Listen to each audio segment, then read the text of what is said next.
আমরা খুব ইচ্ছা পোষণ করেছিলাম যে এই জন্মদিনই হয়তো তিনি আমাদের সাথে এদেশে বসে পালন করবেন।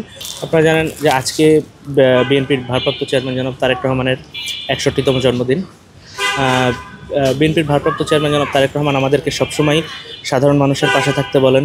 তার ধারাবাহিকতায় আজকে তার জন্মদিন হিসেবে একটি অনাড়ম্বরপূর্ণ অনুষ্ঠান আমরা মানসিক এবং শারীরিক ভারসাম্যহীন মানুষদের পাশে এসে তার জন্মদিনটি উদযাপন করেছি। একটি দিন যে তার আনন্দ, এই জন্মদিনের আনন্দটি সবার মাঝখানে, তাদের মাঝখানে আমরা ছড়িয়ে দেওয়ার চেষ্টা করেছি।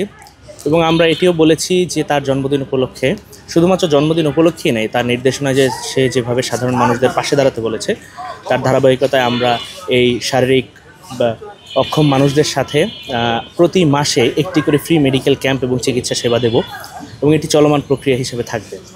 আমরা সকলকে আহ্বান জানাবো জনাব তারেক রহমানের এই ইসে সামিল হয়ে সাধারণ মানুষদের পাশে দাঁড়ানোর জন্য।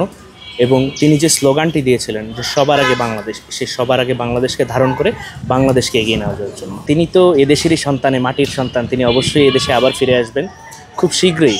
আমরা খুব ইচ্ছা পোষণ করেছিলাম যে এই জন্মদিনই হয়তো তিনি আমাদের সাথে এদেশে বসে পালন করবেন, কিন্তু বিভিন্ন কারণে সেটি হয়ে ওঠেনি।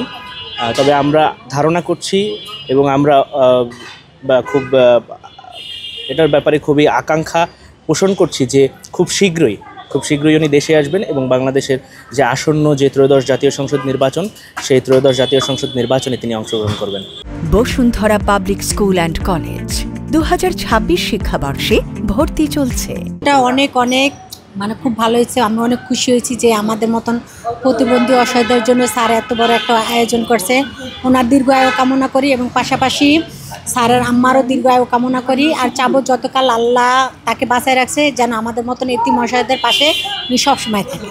আর স্যারের কাছে আমার একটা বিশেষ রিকোয়েস্ট, আমার এখানে পেশেন্ট আছে, তাদের ট্রিটমেন্টটার ব্যাপারে যেন স্যার একটু আগ্রহীভাবে দেখে। আজকে অনেক খাবার, এত খাবার আমরা কখনো আশা করি না যে এরকম পরিমাণে খাবার উনি আমাদেরকে খাওয়াবে। খাওয়ানোর পরে যে খাবারটা বাচ্চা আমাদের আলহামদুলিল্লাহ রাত্রেও চলে যাবে। এরকম আয়োজন হইলেও কিন্তু এরকম ভাবেন আয়োজন হয়েছে, কিন্তু এতটা আনন্দ সহকারে খাবার তৃপ্তি নিয়াম মজা করে খাবারটা আমরা কখনো খাইনি। খুবই ভালো লাগছে। অনেক ধন্যবাদ দেয়, তাতে সেই যেন দীর্ঘজীবন বেঁচে থাকে, তার মনের আশা আকাঙ্ক্ষা আল্লাহ পূর্ণ করুক, সমনে যা আশা আছে আল্লাহ সব পূর্ণ করুক।